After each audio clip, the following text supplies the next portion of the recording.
Well, I want to thank Chuck, I want to thank Allison, I want to thank Paul.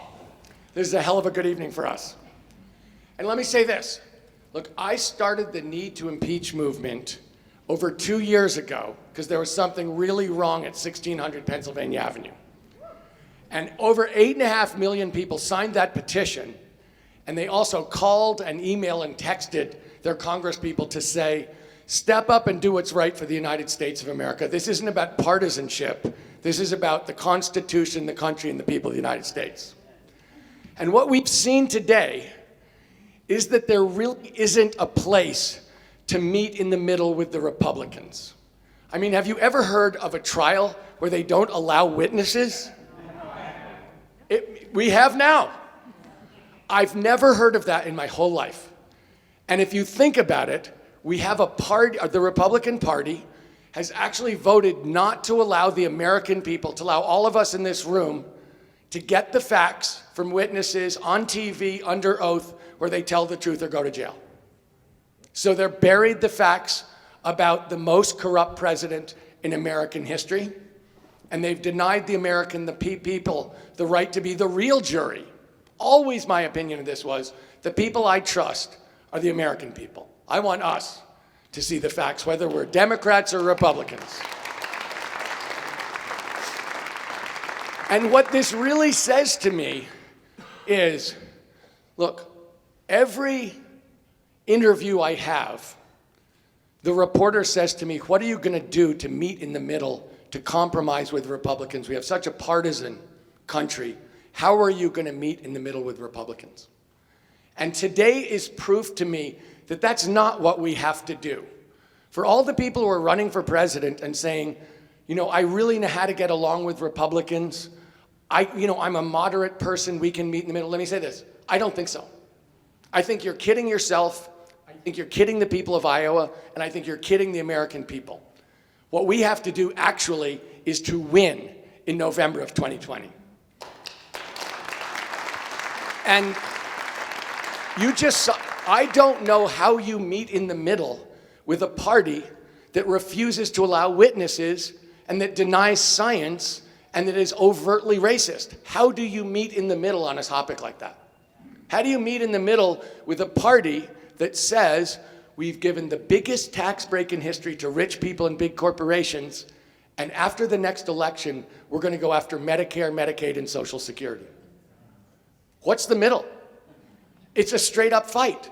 And I think Democrats should come to our senses and realize there's something wrong at 1600 Pennsylvania Avenue.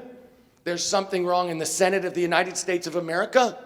And the only way we're going to right it is by showing up in 2020 in mass numbers and changing it. And that's exactly what I'm trying to do. So let me say this. Look, I know a lot of people describe me as a rich person. And honestly, that is not at all how I see myself. You know, my mom was from Minneapolis. She ended up being a school teacher in New York. And after she retired, she taught prisoners at the Brooklyn House of Detention. Her brother, Sam, moved to Iowa and for 45 years was a professor at the University of Iowa in Iowa City. Our Aunt Betsy Farr, turned 100 in Iowa City on December 15th of 2019. These are not the statistics of someone who you think of as a fancy country club person, which I'm not. My dad was the first generation in our family to go to college. My grandfather was a plumber. My dad actually graduated from college at 18. I know. It's hard to live up to. Trust me. He went to law school. He left the law to go into the Navy in World War II because my parents were Depression-era World War II babies. And they thought the United States was the greatest idea in history. You give back to the United States as much as you get from the United States. And then after the war, because he was already a lawyer, they made him as a naval officer, they made him the assistant to the chief prosecutor of the Nazi war criminals at the Nuremberg trials. And what he told my brothers here, one of my two older brothers is here tonight, and what our dad told us when we were growing up is, if you see something wrong in America, fight it. Go early, because what happened in Germany is they didn't do it. And honestly, that was a lot of the reason I wanted to do Need to Impeach. I knew Americans had to step up and push back against something really wrong at the heart of our society. Let me say this. I did start a business. I started a business from scratch. I built it over 27 years. It's a multi-billion-dollar international investment business. I walked away from it. I took the giving pledge to give the bulk of my money to good causes while I'm alive. And I've spent the last 10 years putting together coalitions of people exactly like the people in this room, exactly like you, to fight what I think of as unchecked corporate power. You know, I'm running because I think corporations have bought the government. And look, for 10 years, I've been putting together coalitions to fight those corporations. And let me say this, we have never lost. They're not that smart. They're rich. They're not that smart. The first fight I ever had was 2 oil companies tried to change the progressive energy laws in my home state of California. 2 oil companies, and honestly, no one wanted the job. I got the job of leading the fight against them because I was the only person stupid enough to take the job, who was unpaid, of course. And the reason was people thought oil companies are so rich and so mean that we'd never beat them. So you'd waste a lot of time, you'd waste a lot of money, and then you'd lose. And we got 70% of the vote. Before it was over, the president of one of the oil companies said to a friend of mine, "I had no idea Tom Steyer was so mean." One of the best compliments I've ever had. But we've beaten, you know, we got $3 to $4 billion in tax money out of the tobacco companies every year.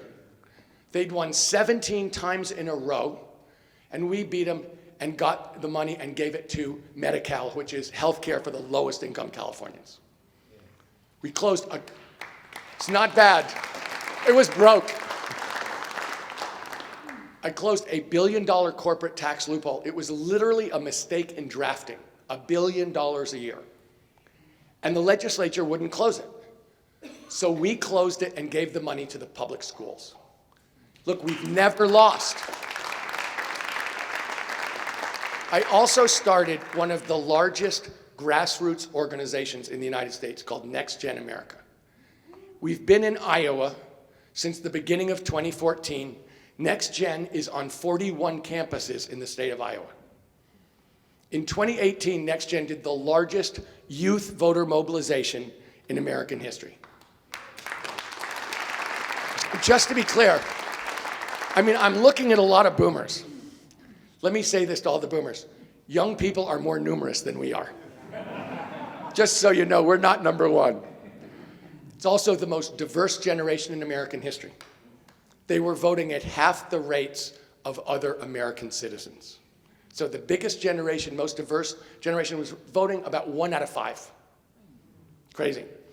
We went into 38 Republican districts, congressional districts in 2018. We more than doubled the turnout of young people. We flipped 33 out of the 38 districts from Republican to Democrat.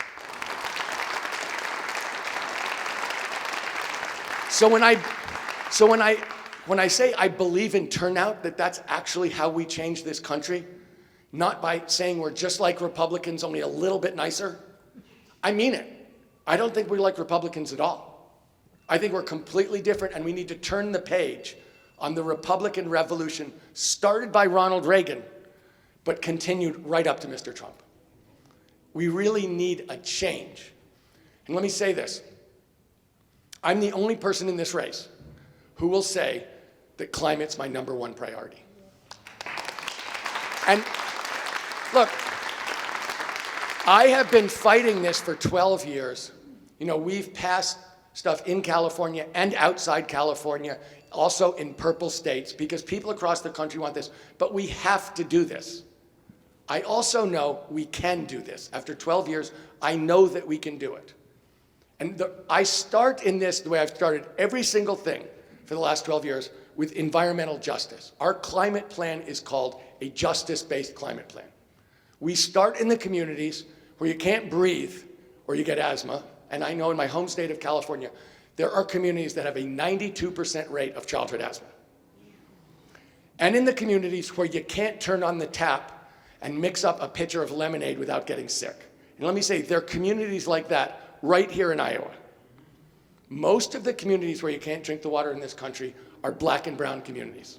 I've been to Flint, Michigan. I've been to Newark, New Jersey. I've been to Denmark, South Carolina, which is a place you really can't drink the water.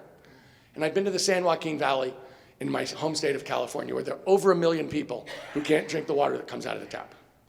So let me say this, you start with climate justice, with communities where you can't breathe or drink, and we have to rebuild this country. So when people say, is this going to be bad for the economy?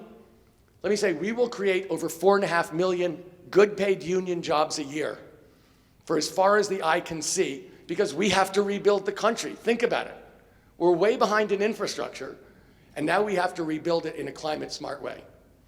So when people ask, is this going to be bad? I say, cheaper energy, cleaner air, cleaner water, more and better paid jobs, and go back to leading the world in a moral fashion. What's the downside?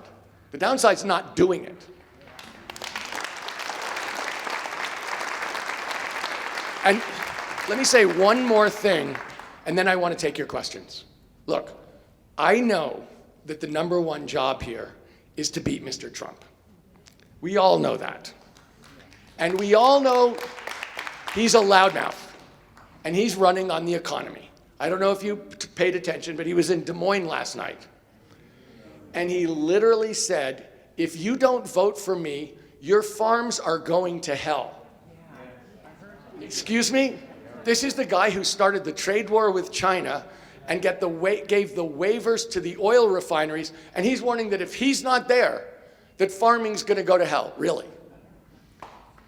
This guy is running, we know what he's gonna do. He's running on the economy. He said to a group of Americans last month in Florida, this is a quote. He said, it's something called the American-Israeli Conference, a group of American citizens, and he said, you guys don't like me, and I don't like you, but you're all gonna vote for me because if the Democrats get control of the economy, they're gonna destroy it in 15 minutes. You can't afford not to vote for me. That is his campaign, I'm not teasing.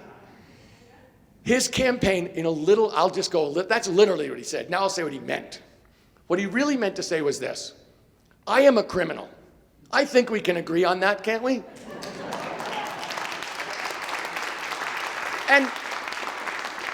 And I despise 80% of you, and you despise me. If I showed up in Iowa, there is a 0% chance you would let me in the front door or invite me to dinner, which is true. My family would never let him in the front door and invite him to dinner. But you're gonna vote for me because the Democrats are a bunch of socialists. He said that last night too. The Democrats are a bunch of socialists who don't understand growth, job creation, or prosperity. You can't afford not to vote for me even though you hate me. That's his campaign. So let me say this. We're gonna have to take him down on the economy. He's running on the economy. He's a fake business person.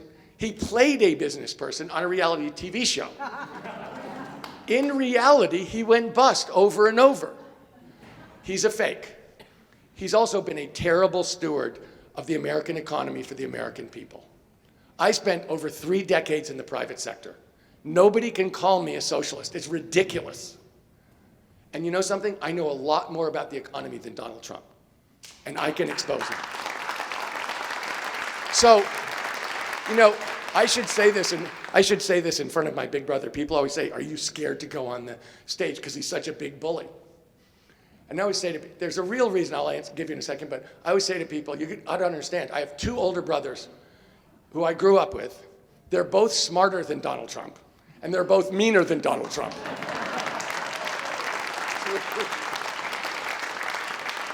But the real truth is this.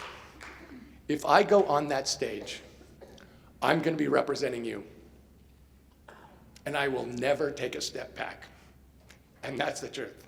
Not because I'm just such a tough guy, because I'm fighting for you guys, and I'm fighting for what's right. And it isn't about me. It's about that. So I promise you, I'll never take a step back.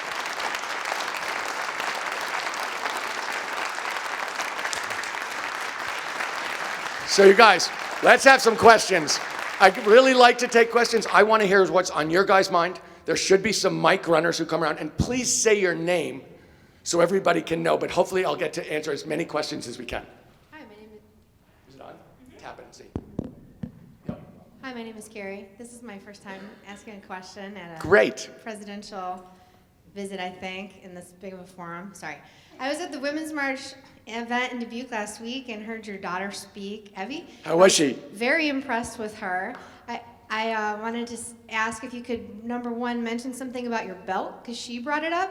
Yes. And number two, since you've worked so hard to fight climate and you're concerned about climate justice and black and brown communities, people in poverty, too, what about farmers in Iowa and in the Midwest? Farmers are suffering, and it is a big opportunity with climate and agriculture and changing the incentives to grow things better so we can be a healthier country, et cetera, and fight a lot of problems at one time. Carrie, thank you for that. I'm going to try and remember three things. Evie, belt, farmers. Ready? So let me say this about my daughter. I'm married and we have 4 kids between the ages of 26 and 31. And when I was about 19, I had a girlfriend. I was away at college, and my brother Jim said to me, "Why haven't you introduced her to our parents?" And I said, "Well, Jim, I don't go to college where we live, and I just haven't had a chance." And he said, "Tom, you don't understand. Our parents are the best thing about you. If she meets them, she's going to like you a lot more." And the same thing's true with our kids. My daughter really is fantastic, and I know she's done it. She's been touring Iowa, knocking on doors. And after about a week, I called her up, and I said, "Ev, what do you think about door knocking?" She said, "The biggest privilege of my life has been walking around Iowa and knocking on doors and getting to meet and talk to people. I've learned so much about their lives. They're more honest with me sometimes than I think they are with their best friends. And every day someone comes to the door and starts crying about what's going on, and then I cry with them." So it's actually been a fantastic experience for her to come to a different part of the country. So I want to thank all you guys for that. In terms of my belt, let me say, I wear a belt that is from Kenya, and I was over there looking at schools for girls that some friends of mine support, because girls don't get educated in most of the world as long or as well as boys. And one of the things, there's a book a friend of mine wrote about how to solve the climate crisis. The 100 things we need to do, and 3 of the top 20 are educate girls. And if you put them together, believe it or not, the best thing we can do to solve the climate crisis is not to come up with solar or wind or batteries or electric vehicles. It's educate girls. So I wear it because it turns out that when girls are educated, they save the world, literally. And so I wear it to remind myself, doing just the simplest, basic, decent things in this world have ripple effects that go on forever, that are so positive, and doing rotten things have ripple effects as well. So I try and remind myself at all times, do the right thing, girls are the future. I do. And let me say this about climate and farmers. We don't just have to stop emitting greenhouse gases, we have to take carbon out of the atmosphere and put it in the ground. Sequester carbon. What does that really mean? Grow things. Okay, we're not going to grow things in Times Square. We're not going to downtown Chicago or downtown Los Angeles. We're going to the rural parts of America. And we're going to come to the farmers of the United States, specifically in Iowa, and ask them, what's the best way to do this? We're not going to come to Iowa and tell farmers who've been innovating for over a century and leading the world, let us tell you what to grow in Iowa. That's ridiculous. We're going to say, how are we going to figure out this together? Let's partner in this, and we will pay you for doing this gigantic service for the country and the world. So I know it's been really tough in the farm community. I know that. Partly I know it because I've been touring Iowa and talking to farmers. Partly I know it because my family raises grass-finished cattle, chickens, and pigs. I know what the profit and loss statement looks like on farms. This will be a large new source of revenue for farmers across America, and specifically in Iowa. I also will get rid of the trade war on day one. It's a huge mistake, and I'll get rid of all the waivers for these oil refineries so we go back to having biofuels and eventually moving up those percentages.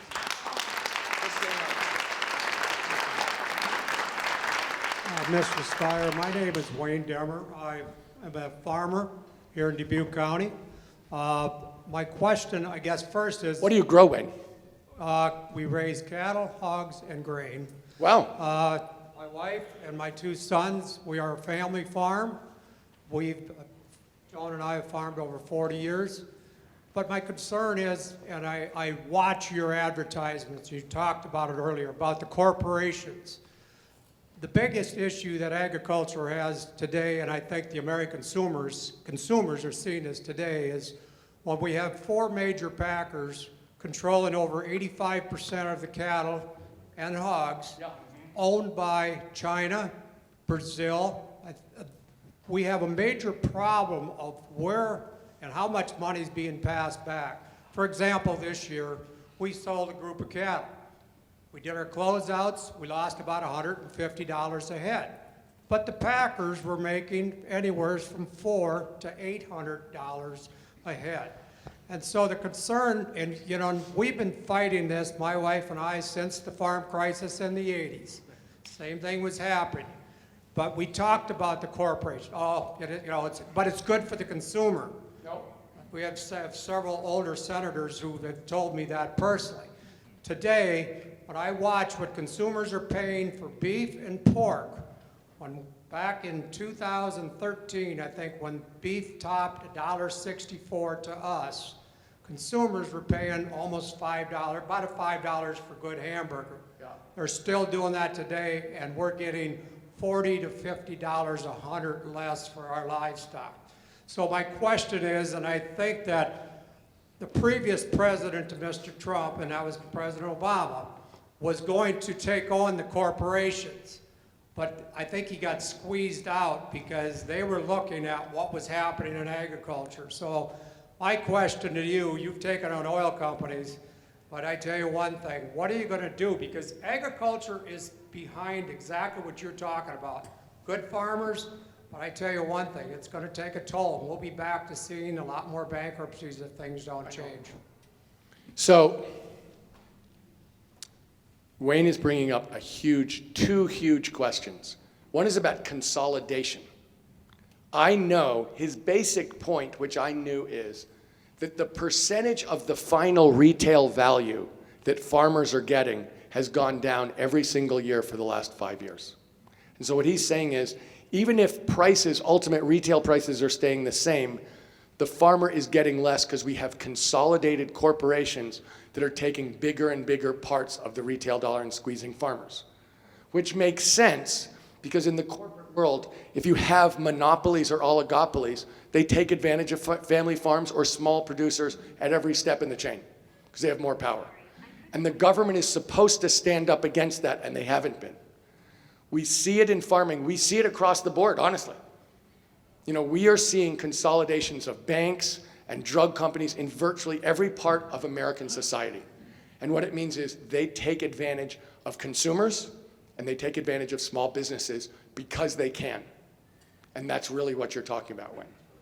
And the government has got to protect consumers and small businesses from rapacious monopolies. And we see it across the board, and the government hasn't been doing it.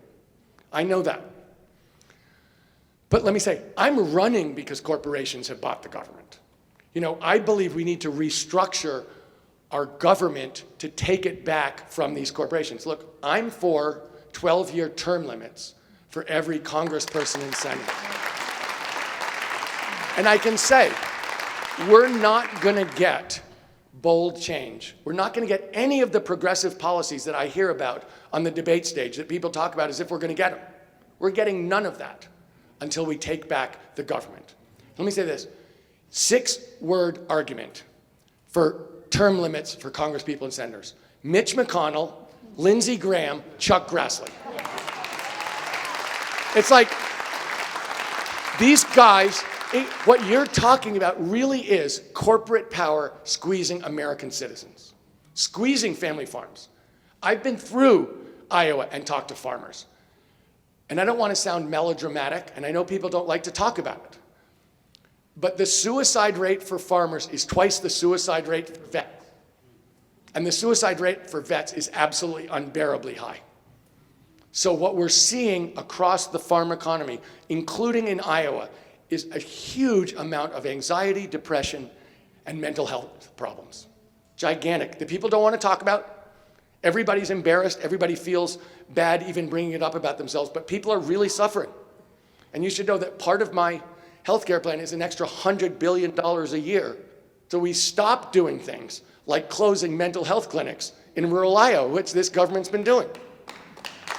It's a huge issue. And let me say, I have another $75 billion to fight the opioid epidemic, which I know that isn't the same thing as mental health, but it's related to mental health. It's people self-medicating their own hurt. And it's a huge problem in the United States in terms of 72,000 people died of overdoses the last year that they finished counting. That's 2018. 72,000 people. That's more than all the American service people died in Vietnam the whole time. It's just a gigantic number of people. So we're going to have to deal first with the economics of this, Wayne, and then we're going to have to deal with the fallout of this on the pain that people are suffering who are going through this kind of consolidation and pain. Next question. Wow, aren't I fun? Right here, sir. Hello, my name is Jean. First, thank you for coming and running and inspiring all of us. You are speaking the truth. Thank you so much, Jean. So I want to focus back on what happened today. We all felt like a part of our democracy died today. And we're seeing the breakdown of our democratic institutions like we've never seen before. I know you have a really strong platform on a lot of ways to help fix what is broken in our democracy, and I would like you to speak to those. And if you can include in that your thoughts on the reform ranked choice voting, which allows you to rank your preferences and eliminates spoiler dynamics, makes voters feel like their vote really counts, and gives us, the voters, more power over our democracy. Jean, so let me talk about some of the things that I'm for, and then let me talk about ranked choice voting. I mean, I'm obviously for term limits. I'm also for direct democracy. You know, I'm for the people of the United States being able to pass our own laws, collect signatures, put it on the ballot, and vote it in. And the example I always give is mandatory background checks on every gun purchase. 90% plus of Americans want that. More Republicans than Democrats want that. Most of the NRA members want that. And we don't have it. And it's not even really being considered. And the reason is the gun manufacturers don't want it. And they actually control the NRA with their money. And even though everybody else wants it, we can't get it. If we could have direct democracy, we could put it on the ballot, and we'd pass that in a week. I'm also for getting rid of Citizens United, the idea that a corporation is legally a person. That's ridiculous. You know, a corporation isn't a person. I always say, I'll believe a corporation is a person when Texas puts one to death. Corporations aren't people. They don't think the same way. The Supreme Court has made some terrible decisions in the last 240 years. Really, if you go back to some of their slavery-related decisions, they will curl your hair. This was a terrible decision. We need to get rid of it, and we need to do whatever it takes to get rid of it. And I'm open to the idea of more than 9 Supreme Court justices in order to get rid of a stacked Supreme Court that Mitch McConnell stacked by refusing to allow the Senate to consider Merrick Garland, who was President Obama's pick. I am for federal funding of elections. I'm for giving every American citizen $200 voucher to contribute to whoever they want so we can have federal funding of elections in the most democratic way. And I've never come out for ranked choice voting because I've never understood it well enough, Gene. But I've watched it multiple times and I'm learning about it, and it seems like it is the future. It isn't going to happen in 2020, but it is the kind of thing we're going to have to push for. It's really what the caucus system is at some level, is trying to make sure that everybody's vote counts at the end of the day. And I think we're going towards it, so you can be happy to know that. We're not there, but we're headed that way.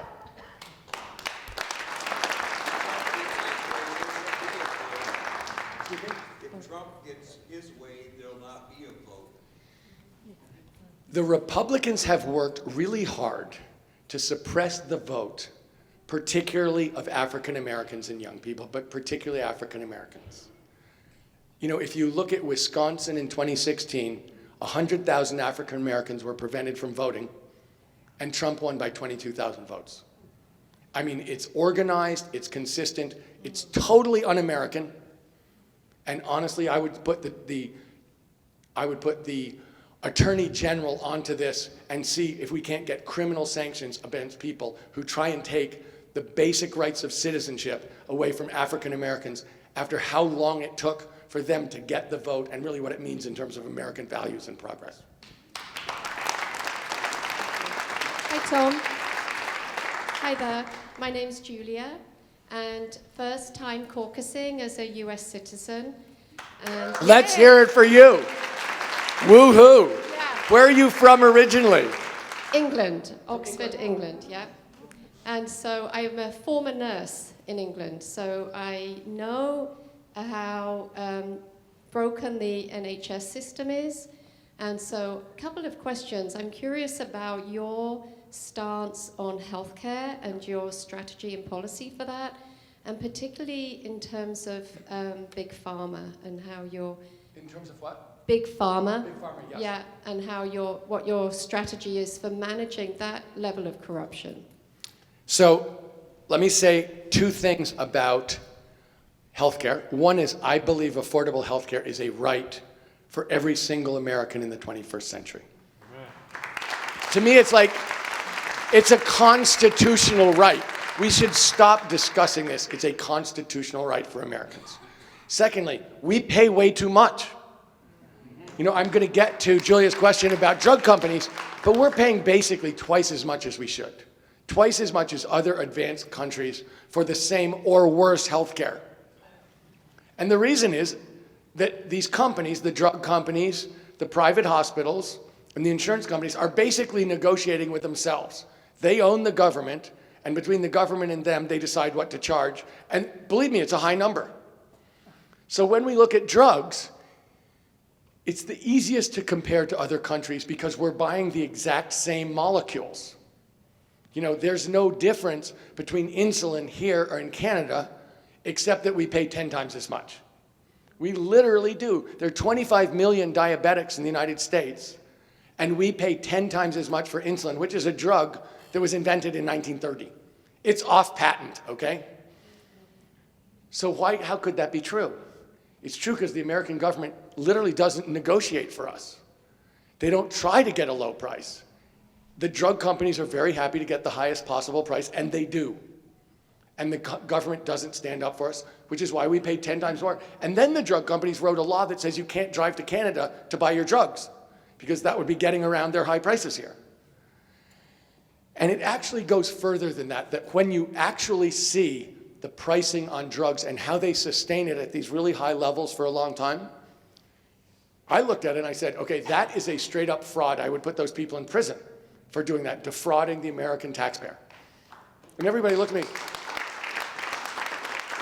They literally looked at me and said, no, that's how we do it. And I said, okay, that's fraud. That's why you're going to jail, because that's how you do it. So the answer is the government has to fight for the people. And so I happen to be one of the people who thinks I would do a public option as part of the Affordable Care Act. Basically, people have a right to join Medicare. And so everybody has a right to affordable health care. And I would use, the reason I do it is there are 160 million Americans who get their health care through their employer. And I've heard people running for president say, nobody likes their employer-based health care. And I can tell you, I've spoken to lots of people who like their employer-based health care. And those are mostly union members who've spent decades fighting to get the best health care, and they've given up raises.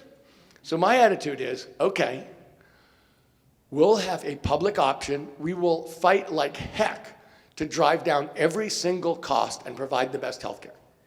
And hopefully we will show everybody in their union health care plans, they can go to their employers and say, the public option's cheaper, the public option's better, give us the money, we'll buy the public option and get a raise. But it's their choice. I hate the idea of people telling me, I know your life better than you do, and your family, and your health. You do what I want or you're breaking the law. I hate when people say that to me. It's like coming to Iowa and telling Iowa farmers, here's what you're going to grow. It's like, I think I might be able to make my own mind. And so that's why I'm for a public option. Leave choice. Let us prove it's better. Let's get on one system, but let people choose it. And they know their own lives better. If they don't want to do it, that's their choice.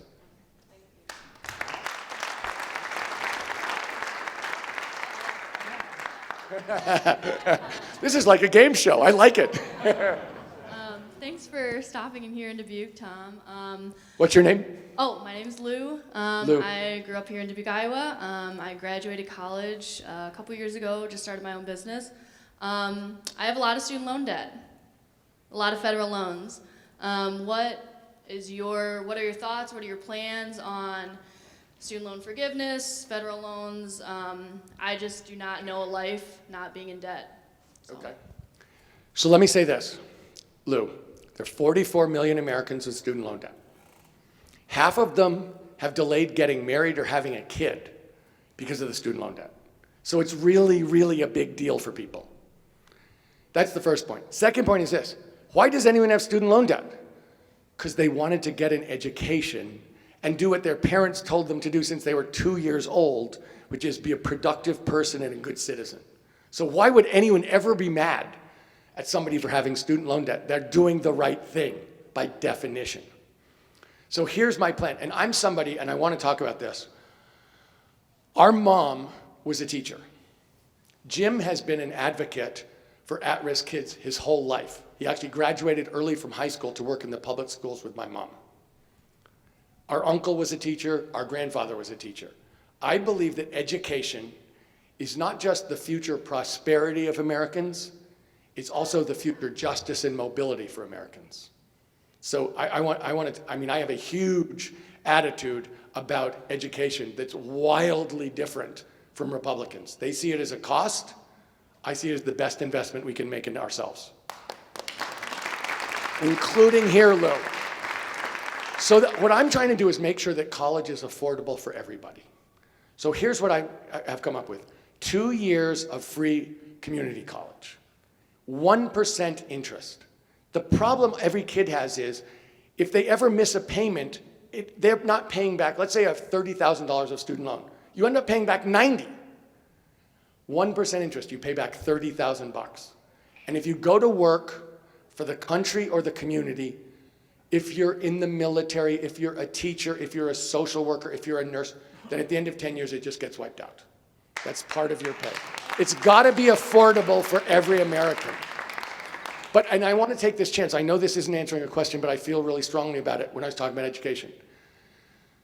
The number one statistic for success in our society, however you measure success broadly, whether it's graduating from college or not going to prison, the number one statistic that's correlated with it is your third grade reading comprehension level. So when people ask me, how much do I care about education, particularly of young people? Well, since it's the most important thing for the whole country, I care about it a lot. And let me say, it's not just, Republicans always cut taxes on rich people and big corporations, and then they cut education, because it's a cost for corporations. We don't want to pay it. If we pay it, we have to pay more taxes, it's bad. But if you're an American, it's an investment. And let me say that if we don't have quality public education for every kid, starting very young, before kindergarten, then how is a kid from a low-income family going to rise up? How does the American dream work that every kid gets a chance to go as far as their ambition and talent and hard work will take them if they don't get a real chance? And so let me say this. I was in Atlanta, Georgia last year. And I asked the people, if you're born into the bottom fifth in Atlanta, what's the chance of getting out of the bottom fifth? Just so you know that the math says 80% is what's fair. There's no reason to think that any kid in a poor family isn't every bit as smart and talented and hardworking as a kid from a rich family.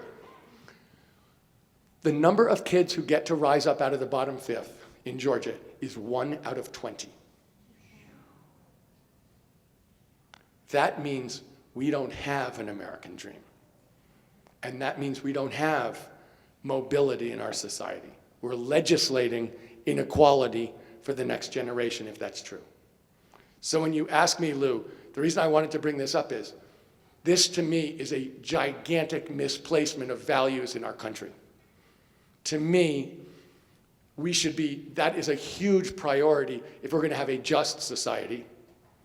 If we're going to have a prosperous society, it's not going to be because we cut taxes for the biggest corporations so rich people get richer. It's going to be because Americans are more productive, they're better educated, we do better, each individual American does better, so the country does better together. It's a completely opposite way of thinking about prosperity. That's why I want to get on the stage with Mr. Trump. He doesn't understand the first thing about actual success in a country, actual prosperity. Look around the world. What are the countries that are actually prosperous? They invest in themselves. They invest in their kids, they invest in their working people, they pay a living wage, they take care of their seniors. That's what we have to do.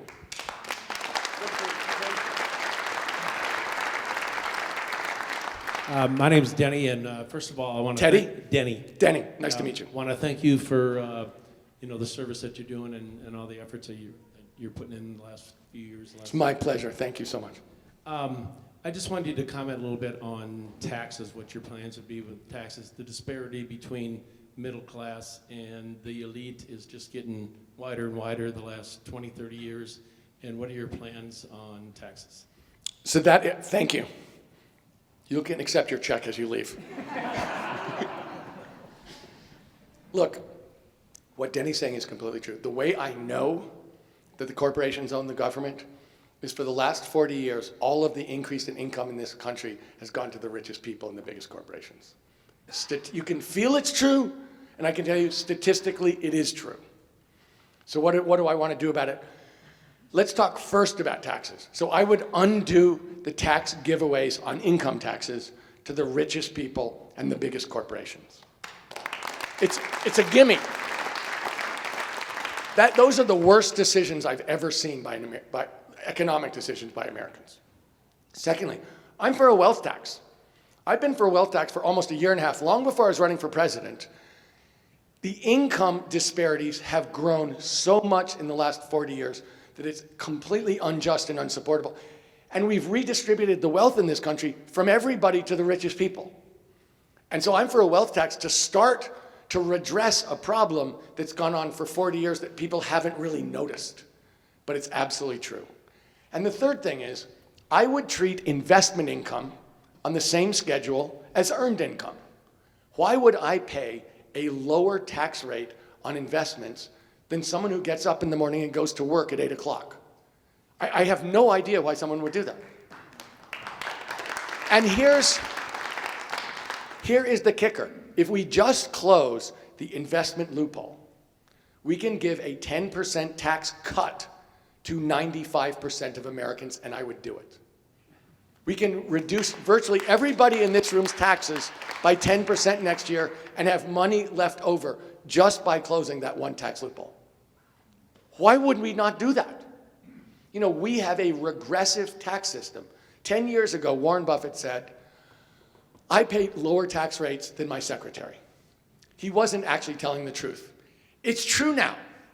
We have a tax rate that goes like this. As you make more money, you pay less percentage of your income in taxes. It's completely un-American and crazy.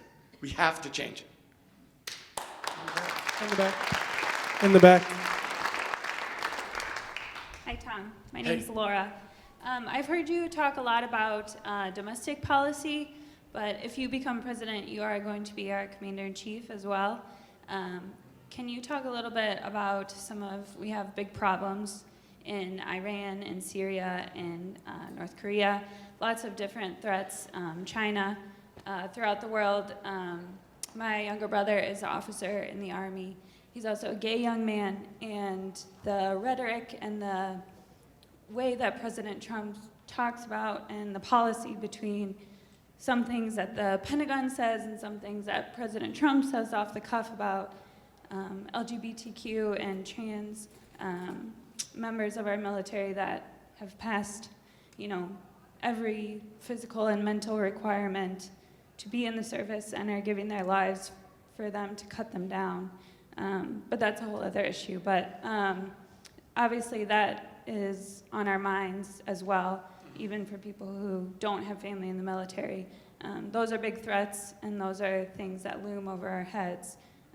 What are some of the things that you would do off the bat to address those existing threats that we have? Well, I can tell that you are worried about your brother on a couple different scores, and it makes sense to me. So let me just start. I know you don't want me necessarily to address the LGBTQ issue, but let me say I would get rid of the transgender ban on the first day. It's absolutely un-American and wrong. And I mean, I could talk for a long time about LGBTQ rights, but let me just say I'm a strong supporter of that community, and I believe that as the progress of America, really, we're supposed to start as the country for freedom, equality, and justice, and we obviously started with gross inequality and injustice as a country in the Constitution. And actually, the success of America has been the increasing acceptance of people as full human beings and full citizens, including marriage equality. And so, as far as I'm concerned, anything that we do to go back towards a less equal, less just, less inclusive America is a dramatic mistake that I would fight with every bone in my body, just to be clear. All right, we have time for one more question. But I want to talk for a second about, I mean, you asked really about military policy and foreign policy. And I think the easiest way to understand my foreign policy would be whatever Donald Trump is for, I'm against. I consider him to be grossly incompetent in domestic policy and even worse in foreign policy. If you think about what he stands for, and Iran is a perfect example, and so is Syria, he's someone who does not believe in values. He does not believe in strategy. He does not believe in process. He does not believe we should have allies. He does not believe we should form coalitions. He, as far as I can tell, what he believes in is confrontation, bilateral confrontation and escalation. Okay, if you were to choose something that I thought worked in American foreign policy in the recent history, it would probably be President Obama putting together a coalition of our allies to negotiate with Iran to give up their nuclear ambitions in return for an easing of economic sanctions. It showed we have values, we work with our allies, we go to diplomacy, we make the world safer for everybody in the Middle East, for American citizens, and we're the good guys leading the world, which has a huge value to us, that we are a country that stands up for what's right, and we are leaders on a moral basis in the world. That's traditionally what America is, and it makes us much safer. What he did was withdraw from the treaty, immediately start confronting and escalating, and making us dramatically less safe. And if you noticed, when we killed Suleiman, absolutely no people stood up and said we did the right thing. No country, none of our traditional allies said, oh, you know, it may look wrong, but actually the United States did the right thing. Nobody. Everybody was either silent or, condemned us. The dog, there's an old Sherlock Holmes story where the clue is the dog does not bark. Well, the dog did not bark. There was no support for us. So in every one of those instances, including China, North Korea, Syria, the way that we succeed is by going to diplomacy, standing up for what's right, building coalitions, and pushing for more safety in the world. And Mr. Trump, he doesn't have the temperament for it, doesn't have the background for it, and he makes us considerably less safe around the world. And I can tell you, we cannot solve the climate crisis inside the borders of the United States of America. This is a global crisis. So when we think about danger to us, we have to lead the world to confront this, and we have to lead it morally, technologically, commercially, and financially. We cannot win that by a series of bilateral confrontations and escalations leading to violence. And let me say this. We spend over $700 billion a year on defense. We spend $70 billion a year on education as a federal government. The defense number has gone up by over $100 billion under Mr. Trump. We've spent over $1 trillion in Afghanistan. We've spent multiple $1 trillion in Iraq. So when I think about what we've succeeded in, we've been reckless with the lives of our service people. We've been reckless with the lives of the people in those countries. We've accomplished nothing. And we've taken, that is not money, free money that came out of the air. That's money we didn't spend on education or fixing up our roads or doing any of the things we could do in the United States of America to invest in ourselves and our country. So I think it's time. Do I worry about moving to military reaction fast and not diplomacy? Do I worry about not being a value-driven country and building coalitions? I sure do.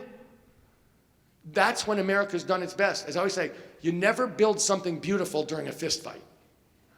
And that's all this president knows. We have time for one more question.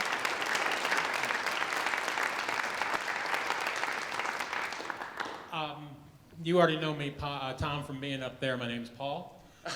You introduced me. Yes. My biggest question is, how do we get you elected? But I'm specific about that now. I have a lot of progressives that I think I could probably talk into leaving the two big progressive names that are on the ticket. I have some other people who I think, as we preach the eliminating the corporate culture, are going to disappear. A neoliberal that used to be a vice president. Not going to say his name. But we have to get people to vote for you who are not like me or not like this young lady here. We have to get people to vote for you enough so that we can overcome the rigged election that we know we're going to face thanks to the Senate today. So Paul, let me talk for a second about where we are. Look, I've said I believe I can beat this guy in the fall because I know he's going to run on the economy, and we all know he's going to run on the economy. And I have a completely different history in terms of, and expertise in terms of talking about economics and taking him down on economics than somebody who is a lifelong career politician who's lived in Washington, D.C. I mean, he's had a great run beating up on career politicians from Washington, D.C., both Republicans and Democrats. If you look at where we are, there was a poll out this week where I had an average of 17% in the early 4 primary states, and I was in 3rd place. And those numbers have gone up pretty much every week. I was one of the last people to get into this race, and those numbers have pretty much gone up every week. One of the things that's really true about this race is whoever is going to be the Democratic nominee is going to have to appeal to diverse Americans. This is a very diverse party, and it's a very diverse country. And for us to win, for any nominee is going to have to succeed across the diversity of America, and then is going to have to get people excited in the fall to show up and beat Donald Trump. And let me say, that is something I really can do. I'm from a majority-minority state, California. If you look around, that's something where a lot of my background and history has been working in really diverse communities, and I do really well in those states, just so you know. So my attitude about this is going to be, if I can do well enough in Iowa coming out of here, I'm going to have amazing momentum when we get to Nevada and South Carolina, where I'm in very good shape and going better all the time. So if you guys will show up in my corner next Monday on caucus night, if we can do well coming out of Iowa and surprise people, I can win. And I think, I'm not just saying that to be polite or as a dream. I can win because the more diverse the state, the more things go on. I think other people are going to have a hard time appealing to diverse Americans. And this is a very diverse country and a very diverse party. And so I want you to help me. I will tell you, I look at this in a very simple way, which is I've traveled around this state for years. For 7 years full-time, I've been on the road talking to Americans, organizing people, going door to door, registering people on campuses. And I have seen basically what I consider a cruel agenda from Republicans involving cutting taxes and then cutting education, health care, wages, and allowing a lot of pollution. And it isn't complicated. We make it complicated. But we really need to break this corporate stranglehold. And then we have to give Americans what I consider our rights. And what I see is people suffering needlessly in this country. I mean, can you imagine that they're going to cut taxes for the richest people and biggest corporations and then go after Medicare, Medicaid, and Social Security? That's what they said. After the election, we're going after entitlements. Those are the entitlements. They're going to balance the budget on people's health care and retirement. And that's just cruelty to me. So when I think about this election, to me, look, we played sports our whole life growing up. We're from an all-boy family, and my mother is a huge tomboy. We started playing sports when we were 2. And basically the way I relate to people is like being a teammate. That's all I really know. You trust each other, you support each other. It's a complete trust relationship. And the one thing I know about being a teammate is you can never let someone run down the field and kick your teammate in the face. And that is exactly what I'm seeing. And so I look at this very simply. I'm not compromised. I have no conflict of interest. My attitude is no one is going to do that to Americans on my watch, period. And so I promise you, if you will be in my corner on Monday, I will be on your corner every single day. I promise you. I am not conflicted. I will not let this happen. There's something that's gone wrong in this country. And we are going to have to fight back against it and win.